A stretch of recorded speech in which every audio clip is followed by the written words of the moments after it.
whatever the feeling is, or whatever the experience is that you're experiencing in your life is, it's a gift. So that includes what you're feeling. And when you can really when you can really do that, then it's when I talk about that cylinder opening up. That's when it just really, you really, really expand.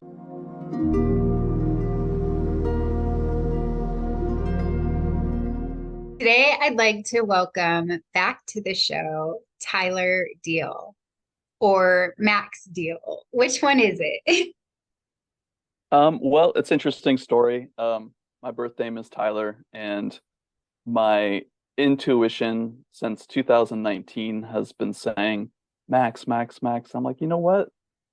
Okay. And then just recently, it's been like, okay, Max, whatever. It's just a name, but it's felt more right lately to actually just kind of change that. I don't need to change it legally. Um, and what I discovered it is actually it's actually my spirit's name, which is I think is funny because people look at, what's your spirit name? And it's, he who sings in winter, or, Araya Sharaya, or whatever these magical spiritual names are, and I get Max, Yeah. right? So yeah, it's just there. I don't know what it means, um, but it felt like I needed to have a change, and so there you go. So you can call me Tyler, you can call me Max. It really doesn't matter. Well, Max, I'm so glad to have you on the show today. Last time you were here, I called you Tyler, but the last time you were here, I did not know that you had a book coming out of you, and now the book is complete.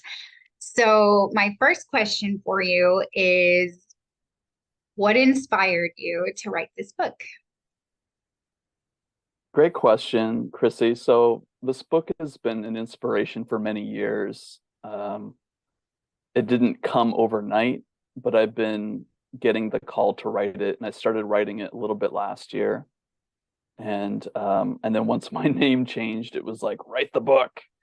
But really, what inspired me is when I was 18, I had a spiritual mentor, and she's out there in the spiritual community today, but she's kind of under the radar, I would say. Um, she's she has she's an incredibly wise woman, and I would actually go to her, in my late teens and early 20s when I was having difficulty, and she was right there for me, and she would give me suggestions, and she would kind of guide me. And so she was really the first inspiration for me to write this. Um, and it has to do with 3 steps. She actually had 4 steps, and she would call these steps the steps to ascension, or the steps to enlightenment at the time. And so I kind of, brushed them aside, as you do when you're a kid and you think you know everything. And you would take little bits of information and hold it to you and be like, oh, okay, okay, whatever. And it became more apparent and more that it was more important for me as I continued in my life, and stuff came up, and I had, difficult situations. I didn't know how to deal with them, that I needed to kind of turn back to these steps for my own healing and my own understanding of life. And so by June, I was like, oh, I have to write this book. And I just knew I did. And it's a short book, as you read it in one night, right? So it took me maybe about 2 months, and I had somebody edit it, um, and then I expanded on it and just kind of tweaked it. And I was like, okay, now it's ready. But yeah, that's basically the short of it, how I was inspired by my spiritual guide at the time. She was a mentor, really.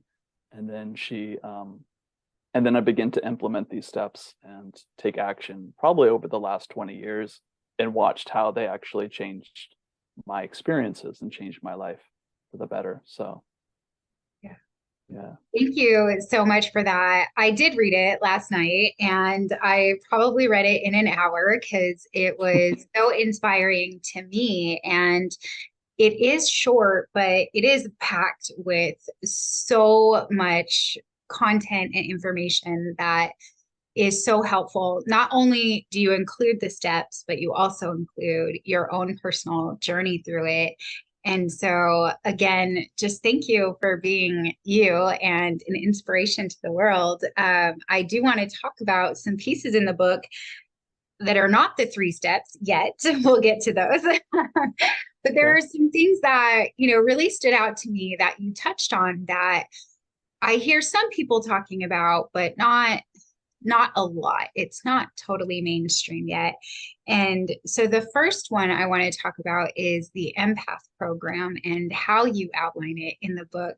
Would you speak about that a little bit? Sure. Okay. So, trigger warning to those people that consider themselves empaths out there. Right. Um, and I say that because, we take in information in this community or any community from the world, whether it be psychologists or parents, spiritual leaders, and then we begin to believe that it's true. And I just want to say that that's okay. There's nothing wrong with that. However, I always encourage people to figure out what's true for them, to take in information and see if it actually applies to them or not. And so for many years, I believed I was an empath because I'm an incredibly sensitive individual. And I saw that, oh, I could feel or pick up on the vibes of other people. And situation could happen in my life, and I would begin to say, oh, well, that's because so and so did this, or the world's a certain way right now. That's why I feel that, or something may have happened. That there's a devastation that may have happened in my environment, say like a lava flow or a fire or something like that, and I'm sensitive to that, and I'm sensitive to the earth. So that I began to adopt this idea that I'm an empath. And I even went a little bit further and said for a while that I was a molecular empath because it was so deep. I could feel everything around me. I could feel, what the trees were feeling and the animals and when I touched people in my practice, when I did massage therapy or I did remote healing, I could see people's traumas and then I could feel that in my body. So the program would have to be, Dr. E. Haliaka Hulen, who's talked about Ho'oponopono, the modern Ho'oponopono. He would say that everything's a program. And I began to look at empath and empath culture, and I began to see that, oh, this is just another program in the world. This is just another program a label that people can adopt because they feel that they're sensitive individuals and they can relate, that information and say, oh, okay, well, yeah, that makes sense about me being an empath. I'm sensitive too. I pick up on the vibes of other people. So that's why I call it a program. But it is a program. That's all it is. It is like one of the layers of the illusion, I would say, of the belief structure. So it's like creating another belief structure about ourselves and about the world. And what I find interesting, somebody just pointed out to me recently, is if you look at it, if you look at belief, within the middle of the word belief is lie, Lie. Right. So yeah, yeah. So and again, I'm not discounting sensitive people because I'm a sensitive person, but like I say in the book, it's about openness. It's just that you're incredibly open individual, just like children. You could say children are empaths, but they would look at you funny, right? They'd be like, "What?" Children are open to everything that's happening around them, especially smaller children, before they get all of these beliefs, right, about themselves and about the world. So that's why I call it a program. Yeah. But how I look at it now is a lie. And that is because um, feeling all of these feelings doesn't have anything to do with other people or other circumstances or anything outside of us, because we're actually the ones that are feeling it. And because we're feeling it, that's where this idea of taking 100% responsibility comes in, Yeah.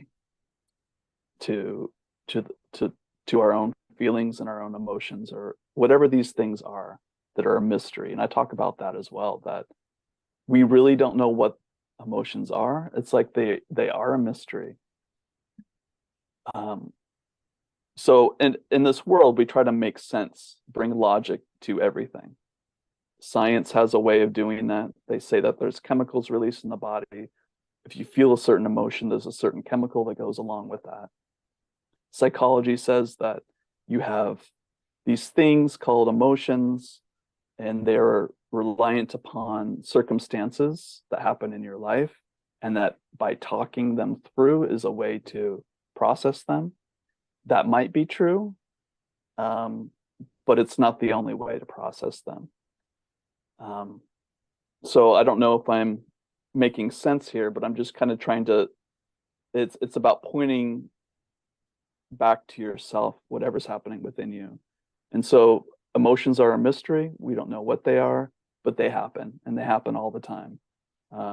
Energy, energy in motion, the feelings that we have, all of these things, we really don't know what they are. We don't know if they are fear. We don't know if they are sadness.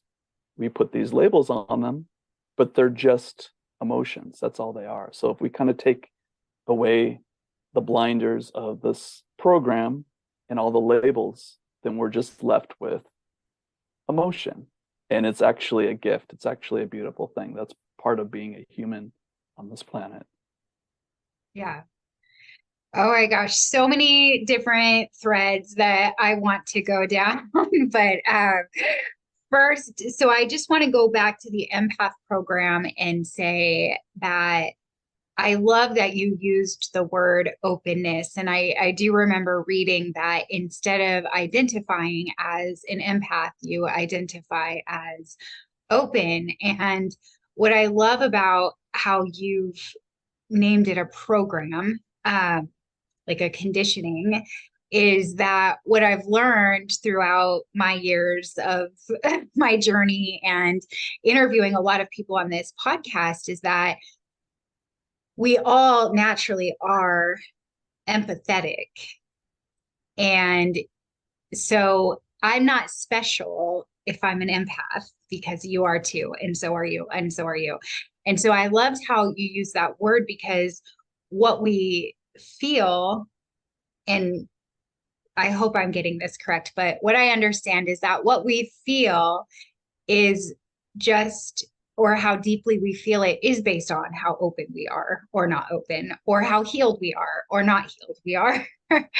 And so I love how you use that word. And there's so many pieces here that tie into, the bigger message of the book. There's a few things I want to talk about, but you did mention that it's the 100% responsibility. So I think these two things were really what opened up my mind as I was reading. So as an empath, if I'm around people and I'm feeling, or I'm picking up what someone else is feeling, how do I take 100% responsibility for that? I'd love for you to shed some light on those things. Yeah, sure. So I think that's great what you're saying about the, just in our human experience, that we are already empathetic, right? So we already are open. We already are sensitive, you know. And I think everybody is. It's just how much we are aware of that, so there might be more people that are more aware of how open they are. Like kids are really, really aware, and they don't have any labels about that openness. It's just they follow that playtime, they follow that fun and that openness. They feel deeply when they're crying, man, they're crying, right? So where they're screaming, or whether when they're happy, it's like whew. So I think we're all open, just being here, but it's just how aware we are of that openness is how I see it. It's like we're already sensitive, we're already open, and so responsibility really is, um, it's like, so yeah, so you pick up on something from somebody, quote unquote, you're an empath.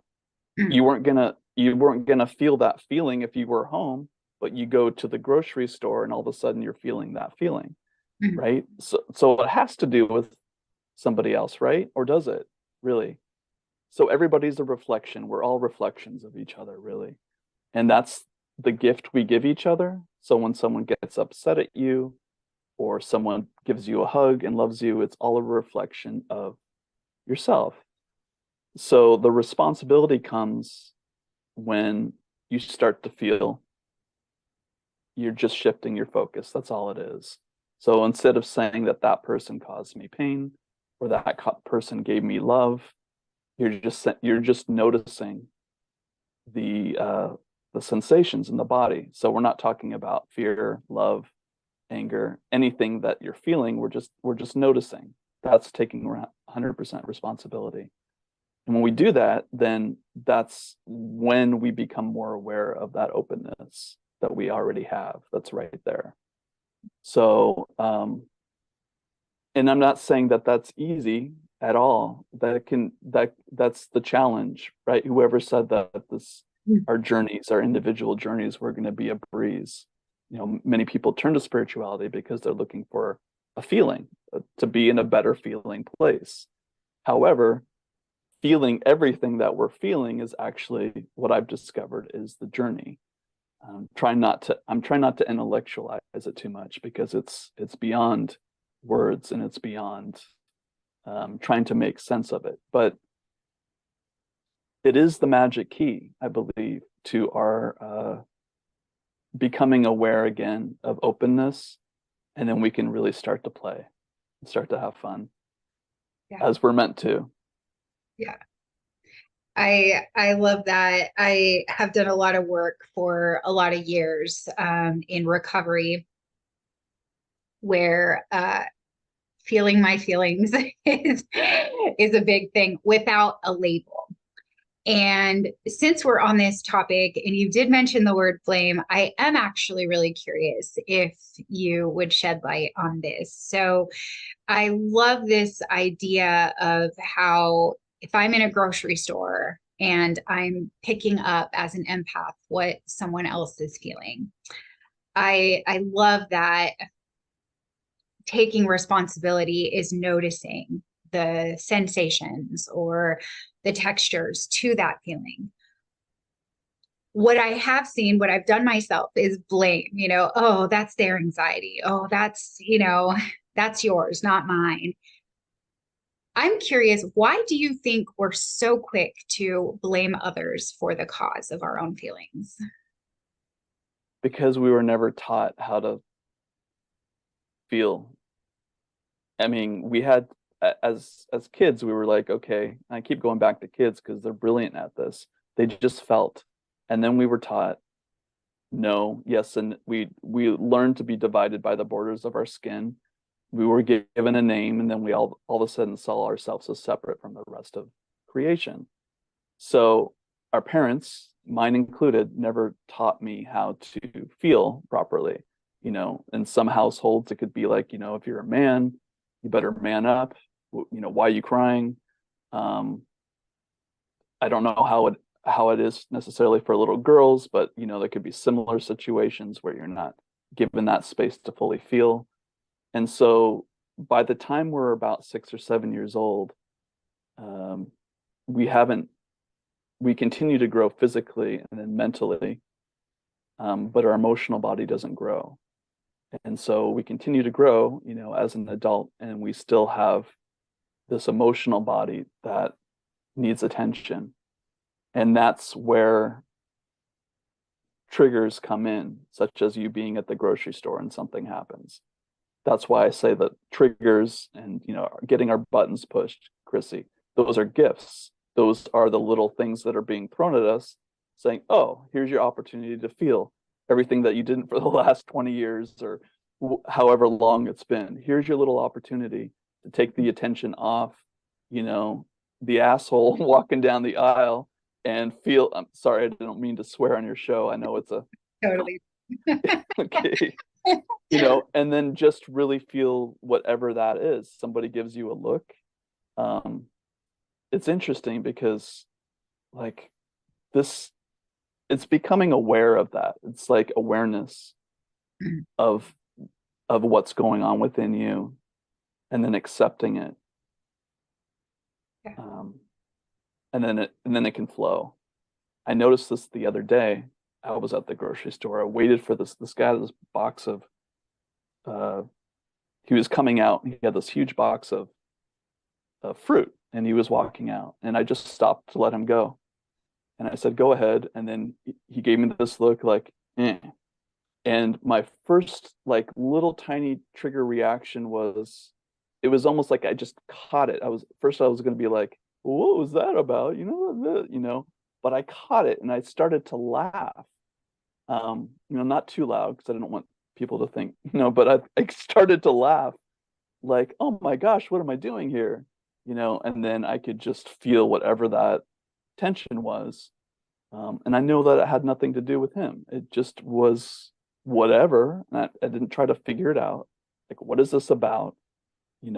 How do I process this? I need to go to a therapist to talk about it. I don't need to process any of that.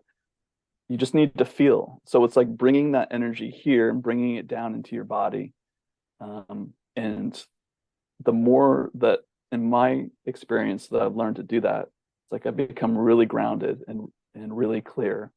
And that's just one side effect. I mean, there's all of these things, and this, of course, this book is based on my experience, but I've seen this, how this has changed people. And I've seen that, I mean, my spiritual mentor, I mean, she's an incredibly open person. She's incredibly funny. She's very playful, and I don't know how old I haven't talked to her for years, but um, yeah, it's if we were to teach this to our children, before they go into school, it's like, oh, just feel your feelings, and that kid over there that's making fun of you has nothing to do with how you're feeling. Then that kid would grow up and they would be, balanced, is the best way I could put it. Yeah, I'm for sure trying to teach my kids while I still learn for myself how to feel all of my feelings. And I love how you answered that with the truth. We weren't taught to feel our feelings. We weren't taught how because our parents weren't really in that practice either. Just like so we are programmed to externalize our feelings, just like we're programmed or we take on the program of being an empath. Um, and the other piece of your book that really, really jumped out to me was the trauma program and how we can use that as a way to limit ourselves in this reality. So I would love if you could now dive into the trauma program and what you mean by that and how can that be unlearned? Yeah, so the trauma program, like the empath program, is again being shown through psychology and even science that we have these traumas. Traumas are based on the past. Sure, horrific things have happened to people. They continue to happen to people. They've happened to me, they've happened to you. You know, I could give you a long list. I'm sure you have a list of these things we call traumas. Some people go to sleep at night and they can't even sleep because they have these memories that are horrific. And I'm not saying when I talk about the trauma program, I'm not discounting any of that from anybody. I think that's important because again, everybody has their own process. Maybe going to a therapist is perfect for that person. Maybe taking some medication would be perfect and very helpful for that person. Um, from my experience, once again, I held on to this program called the trauma program, what I call the trauma program, because I believed it made sense of why I was feeling the way I felt. Um, and I would say that would be because we have become so accustomed to, or I had become so accustomed to, being a victim to circumstance. So whatever horrible things happened to me in my past, I was a victim to them. And that's why they're in this moment still from the past, is because I became a victim to them. So the program, if we can just wipe off the program, in other words, just, if it's on if we have this whiteboard in our third eye, it says trauma program, or here's a very specific program. If we could just erase it and see that beyond that, there's actually a feeling there that just wants to be felt. Maybe there's all of this sadness. Maybe there's all of this incredible amount of terror or fear. Then that's the gift that wants to be expressed. So what I found, Chrissy, that over the years, what helped me with that, like I felt like I healed all my traumas. After my NDE, it was like, okay, I've got to heal all my traumas, my childhood, and this and that and that. And then they just kept coming back to my memory. Like I still had this trauma, or they didn't until later on. Some people don't have, it's almost like there's a timer where it happens at a certain time in their life, and all of a sudden, they turn 40 and it's like, oh my gosh, what am I doing with my life? I got to go through therapy. What I found is that when I started to implement the step as far as taking my mind off of what got me upset, the trigger, I noticed that the trigger was actually the thing that was helping me with whatever traumas were there. Because the trigger, even though if it was little or it felt really big, has a thread that goes back to that trauma. And so the more I could just feel whatever I was feeling without blaming, then those memories of that time, of that trauma, it just started to just completely disappear. Like there was no emotional charge. There might still be memory, I should say. But the wisdom came out of that memory more so than deleting that memory. It was more so there was wisdom that came from that. But there was no more emotional charge from that memory. And so I didn't have to go to my past to heal it. I could just go throughout my day, go to the store, go to work, pay my bills. Triggers are going to come every day for all of us. And then I would just feel, and then all of that program would just no longer be. So that's my experience. And I think it's one for people to consider, if they feel like they have traumas, and, how to heal your traumas. That's the big, Google search right now, how do I heal my trauma, right? Again, I know what I'm saying is kind of outside of the box, but that's just I'm a renegade anyway, and I don't really follow what other people do. So I would suggest considering that.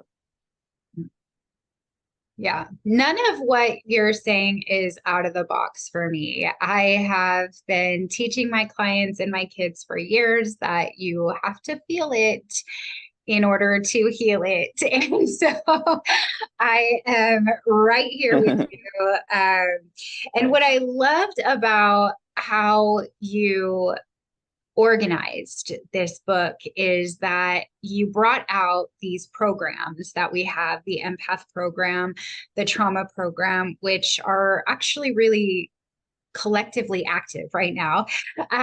And then you taught us how to actually feel our feelings. So now I'm going to ask you the $1,000,000 question. How do we master our emotions and our feelings? We just feel them, and we do it in a way that what's comfortable for us. So if it's too much, then we can mentally take a break and say, I can't do anymore. There's a woman named Jill Bolte Taylor who talks about that it takes 90 seconds for emotions to move through us.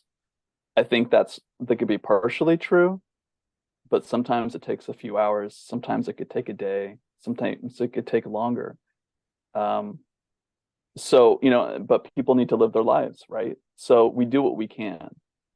I think the key is just to be able to switch our focus off what we believe caused it. So external circumstances that cause the trigger, or thoughts of the future or the past that actually we believe, the stories that we tell ourselves that actually cause the emotion.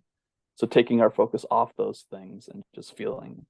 Now, sometimes it could be helpful to actually think about what's going on, or what's, in some cases, we might lose a loved one.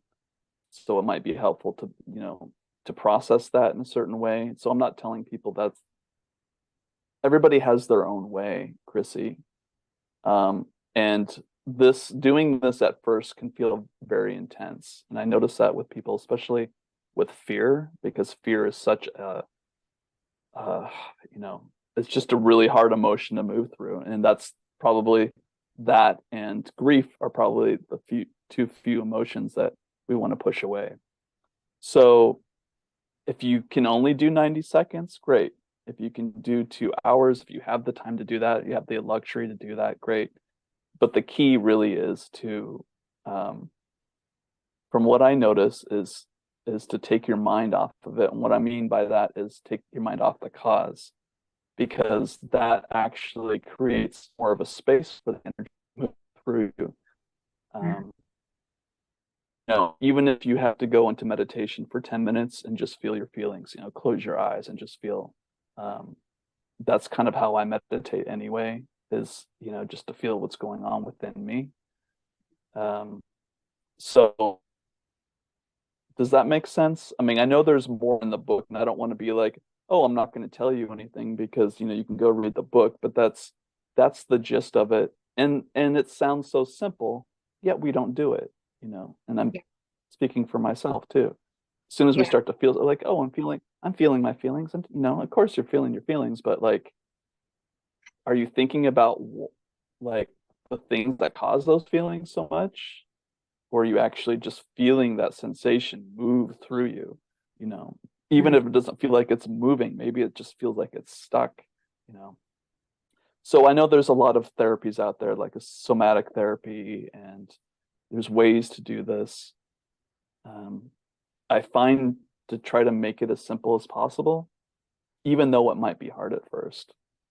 Taking your mind, that goes to the 3 steps. The first two would be just taking your mind off, completely off what got you upset, including your thoughts about past and future, and just feeling the sensations in your body without labeling them. And that's also the key, without labeling them, because it's like when you label a kid, you tell them that they're a certain way, they look at you funny because they know that they're unlimited.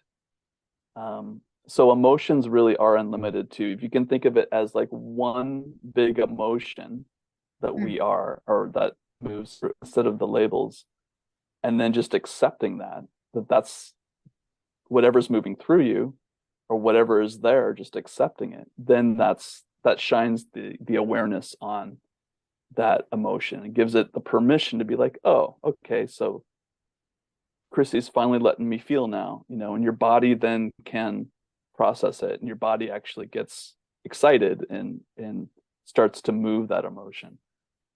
But if we get to in here, then it's like it kind of seems to not really move too much. Yeah. I want to highlight what you said about, I don't know exactly, but you said feel as much as you can feel. Like if it's too overwhelming, it's okay. You can be done and like switch your focus to something else. Because I know for me in my journey, and a lot of people that I work with, especially as I was getting sober, is that there was a lie that we believed, that the feeling was bad or it was going to stay there forever. And so I just want to highlight again how you said, and it can take longer, but I heard you say 90 seconds is typically how long it takes to move through you. And I think once there was nothing I could understand about that. So I couldn't read anything or have anyone tell me about this. I had to actually start feeling my feelings to experience that the feelings were not going to kill me. Yeah, and that's why I say it's like just one big feeling, because there's no better feeling, whether you're in love or you're in a total state of panic. That just separates them. It's like, how when we were 6 years old, we began to separate ourselves from the rest of creation, Mhm. from our emotions.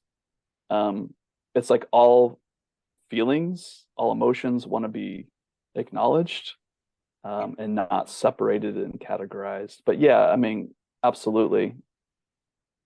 Yeah.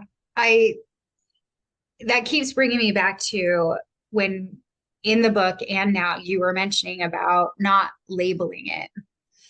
And I know that I still, with as much practice as I've had from over 15 years of recovery and not being able to reach for that thing to numb me out, I'm kind of been Mhm. forced to feel my feelings, is that now labeling it as happy, sad, angry, those come with, you know, this is a good feeling or this is a bad feeling.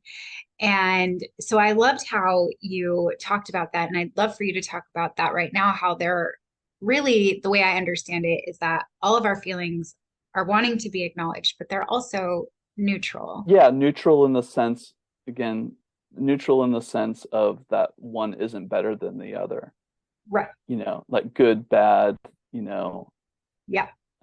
this idea of separation. Yeah. Yeah. So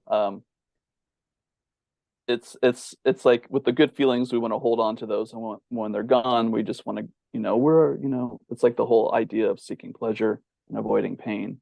And then the Mm. bad feelings, we know that they're there, but we don't want to completely go there with them.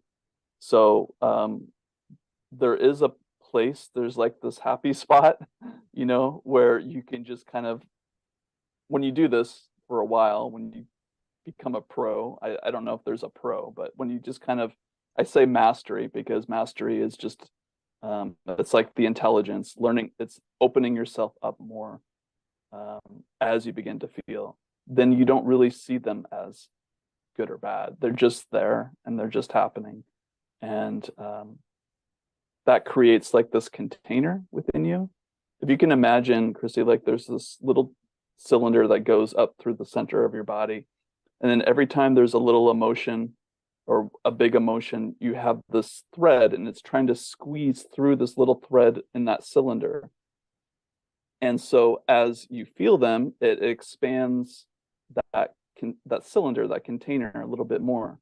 So now you have this container that's way out here, and as an emotion comes up, it can just go and just zip on through, right? And so we don't have to grab onto them. And so that's why I call it like a mastery, because there's no restriction on them, and we're not separating them from good and bad. There's just this openness that comes. So we cry, man, do we ever cry? We feel that more than ever, more than we've ever had the last 10 years, because it's like now it has this space to just fully do that, and even like what we consider, being an empath, feeling other people's feelings, that becomes obsolete, but we really feel, what's going on with, quote, the other. There is no other, but you Right. know we really feel that, and you have Yeah. kids, they can walk through a room, you could notice that, how are you today, so and so, you ask your kid, and they feel like shit, and they're like, fine mom, bye, and you're just like, no, you could just notice that. So that's what the openness comes through when you don't label it, because and you're fully feeling it, there's just this openness, and you become very, very sensitive and open to the world. But it's not like it's a very visceral feeling. Like I'm just telling you concepts right now. I'm telling your audience Yeah. concepts right now. Until you actually turn the key in the car and drive, then you probably won't know what I'm saying. Or if you feel like you've been feeling your feelings for a long time, perhaps this could be just a little shift in how you look at it that could Yeah. help you. Yeah. I love the visual of how it just moves right through you. I don't know why. I've never heard it described that way, but I just felt like that because I can get I've been practicing feeling for a long time, but I can get really stuck in certain emotions. And it's usually my resistance to that emotion that keeps me feeling that unwanted emotion. And so I love that cylinder where it can just zip and move through you because that's really what's happening. It's just, and I think this is in your book, energy in motion is the emotion, and they're really just moving through us for us to experience. Yeah. And sometimes it's like when you feel that too, that even that resistance, just being aware, like, oh, I'm being resistant to whatever that emotion is, or I'm resisting that emotion. Maybe your body just wants to move. Maybe you need to go for a run or a swim or something like that, or you just need to kind of, move your body or drink a lot of water or something like that. So, everybody's going to have their own way. But yeah, it's the resistance is real. It's like, Yeah. oh, I'm And I love how I never actually really thought about my resistance as a feeling until right now, because I have had deal with the resistance first. That was always kind of what I got was to move forward, you've got to deal with the resistance, but I never actually saw it like a feeling to also feel because now that's there too. So thank you yeah. so much. I love Yeah, that. so then you feel the resistance, and then there's whatever that other thing, whatever that is. Like Yeah. there's some, there's emotions and feelings that we just can't even label, and you'll discover that more when you just don't blame and you just feel like it's like, what is this? This is odd moving through me. Like I don't even know what this is, and you feel weird, and it doesn't, you couldn't even look it up in any psychology textbook, or you wouldn't even be able to. Is it fear? Is it depression? Is it sadness? Is it guilt? What? Like, no, it's none of those things. Like, there's nothing. Yeah. There's some, and then we begin to feel very strange. Yeah. I love how you just described certain times for me where I'm like, all I can do is call it a funk. I don't know what else to say, right? Because it's just stuff that I can't actually label. So, what are the steps that you outline in your book? What are the 3 steps to emotional mastery? Yeah, so the first step is take your mind completely off what got you upset. The second step is feel the feelings until their completion. And I should just add in that moment because it could, it's not like you're never going to feel fear again, or you're never going to feel, you know, anger or anything like that. It's just right then. So that's why I say in this moment. So that could be 90 seconds, it could be 2 hours. If we have a very big issue, like let's say something about bills and money, and that's a really big one for people, right? It's like that might take longer, it might take an hour, it might take a day. But if there's usually a charge there, whatever that thing is. So um it's not like it's not going to come back and you're going to be free and master, it still might come back, but the intensity of it that's related to the situation will lessen. So the moment is, this is what I'm feeling, and you might just discover that, oh, it took 10 minutes, now I feel better, now I can do whatever, now refocus. Or, and I'm talking about the second step, feeling your feelings until their completion. Or you could just be living, you might not have moments where you can actually focus on your feelings, but you're at work and you're dealing with your kids, you're dealing with your coworkers, or you're driving. You can still focus. It's almost like you can still feel the feelings, but you don't have to drop everything to the side to feel your feelings. You can still live your life. It's like the idea of being a walking meditation, right? You can still live your life and feel. So, so in that moment, as best to your ability, and if you can't do it for very long, then who cares? It's going to come back anyway. You're not going to get away from it. It's going to be there. I love So you're not getting away from it. It's coming no, back. So if it's you coming missed back. it, don't worry. Yeah, yeah, exactly. And then so the last step is appreciation, which is it's I think very important. Um, Everything in our experience is being brought into our lives to open our hearts more. Um, doesn't matter if you're, you know, if you're being beat up, if you know you're becoming homeless, whatever it is, everything is coming into our lives to open our hearts. So that includes our the emotions, whatever those things are that come into our lives. They're being gifted to us as a gift to grow. You know, they're the thing that is actually there. That's why I call it the final frontier of spirituality, because it's the thing that's really going to expand us and to just being a happy being and being a human again. Um, so so I think it's very important to appreciate that. And it's like how do you appreciate? You just acknowledge that it's there. And that feeling of appreciation will come from that acknowledgement. So you don't have to try to be grateful or try to be acknowledged. It just, I think it comes naturally the more you feel. Um, but appreciation is very powerful because it's showing that you are seeing or or you are feeling whatever you're feeling is a gift. It's a gift that you're actually giving to yourself. Um, through your life, through the life experience that you're having. It's an experience, whatever the feeling is, or whatever the experiences that you're experiencing in your life is. It's a gift. So that includes what you're feeling. And when you can really when you can really do that, then it's when I talk about that cylinder opening up. That's when it just really you really expand. So I think appreciation is, if I were to say that the two, it would really be two steps because there is no external world. It's all happening within us.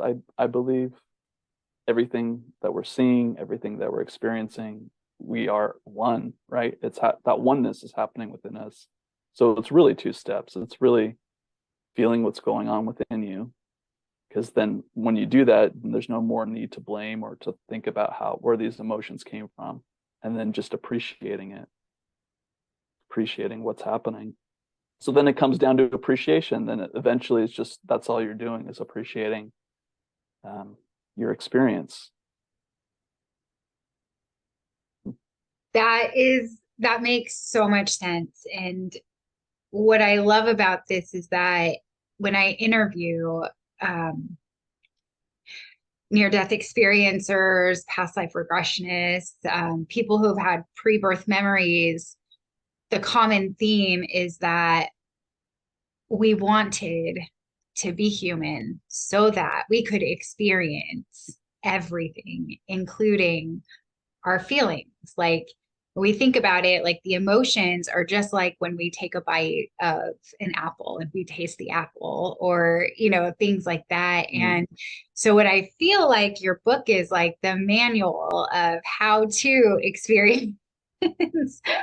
How to experience our feelings, how to experience what is alive in the moment, and the appreciation piece. I think is so important and maybe not talked about enough, how our feelings are actually a gift. Yeah, so it's easy to think about or to be appreciative of what we consider gifts in our life. You know, your children, trips to Oahu, um, um, the food that we have before us.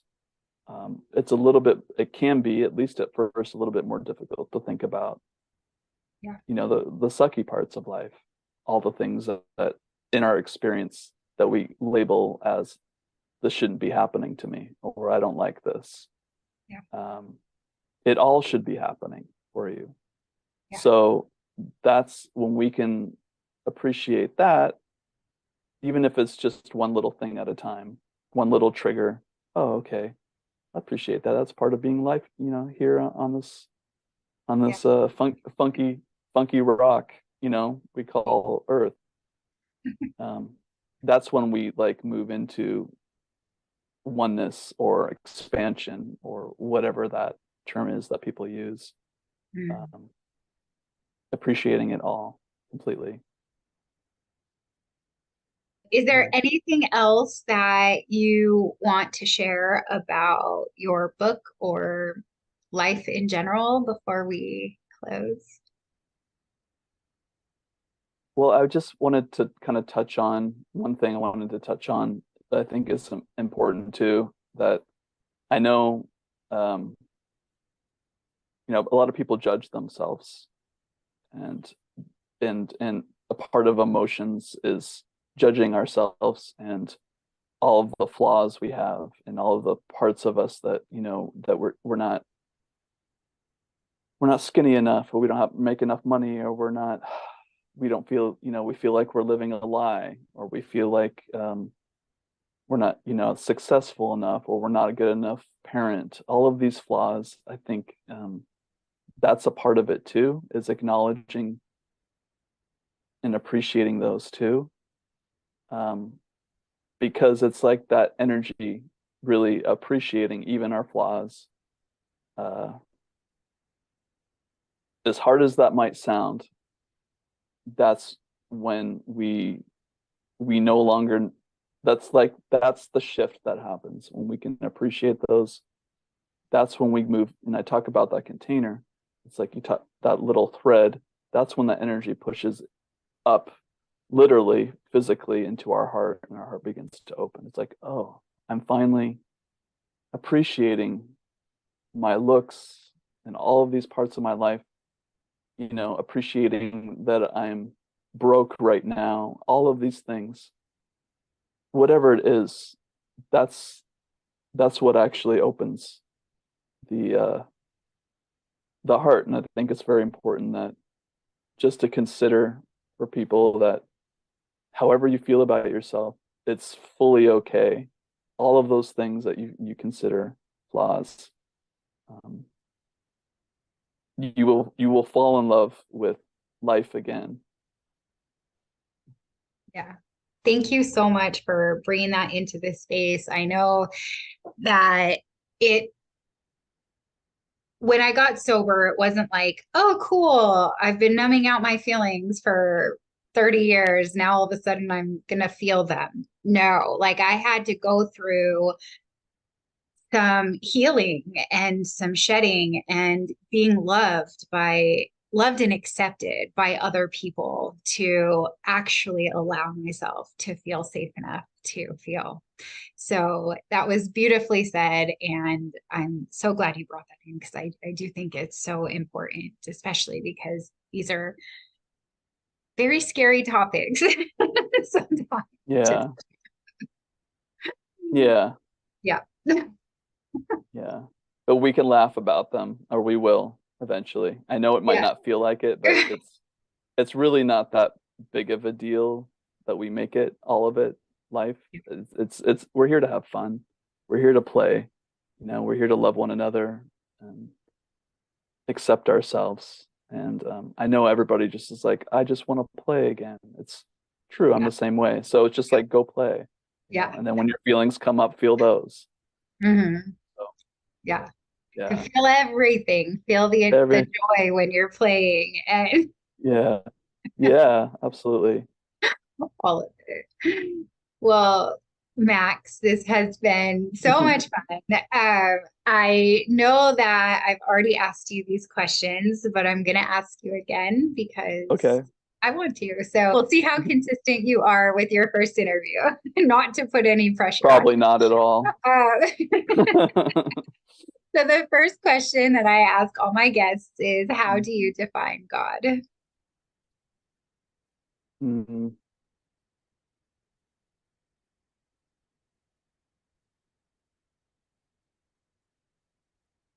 See, I'm thinking. I probably said that in the last interview. I don't define God. I think it's just a name. I think everything is alive. Um, there's nothing outside of ourselves. So if that's the case, then we all are God moving in little pieces, trying to put the pieces together again, with the illusion that we've ever been separate from the rest of creation. Um, I'm not saying that I'm Almighty God, but I don't think that, there's no sky daddy in the sky creating. There might be, I could be totally wrong, but I think we're just all little pieces of that, whatever that is, that coming back together. Thank you. If that makes sense. That's just what I think. I have no clue, Yeah. Yeah. It makes a lot of sense. I agree. The second question is, what is the purpose of life? I think it's like I think last time I said that I have no clue, but I really feel more and more so now that is to play. Because from joy we can just naturally love each other and everything else will be taken care of. Like we can just start playing. If all of us were to just turn off the news and go out and play, then we would see what our potential is, and so everything else would take care of itself. So to I playtime, really that's our that purpose. answer. Okay, you said it. Our purpose is to play. Uh-huh. The third question is, if you could take one piece of wisdom that you have now and offer it to a younger version of yourself, what would that one piece of wisdom be?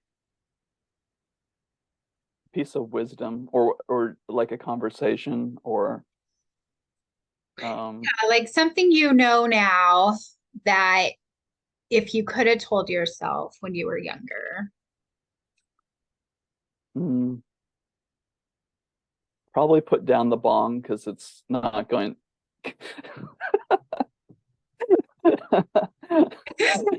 Because you're getting away from your feelings, dude. Like, Right. with stuff and Right. with stuff in bowls, you're gonna have to feel it anyway. Right. It's gonna come back. And Max, how do people find you?